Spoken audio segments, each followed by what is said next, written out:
नमस्ते, मेरा नाम है जूली मुंडा। मैं विजुअली चैलेंज हूँ। मुझे रोटी बनाने का बहुत शौक है, पर मैं रोटी को गोल नहीं बना पाती हूँ। ऐसे हो जाता है। ये मेरे लिए बहुत बड़ी समस्या है।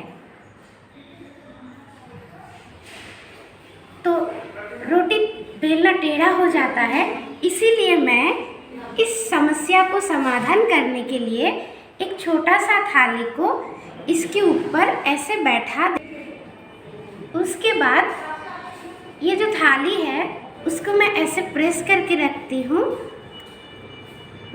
उसके बाद ऐसे प्रेस करके मैं साइड में जितना भी निकला हुआ है बाहर उसको ऐसे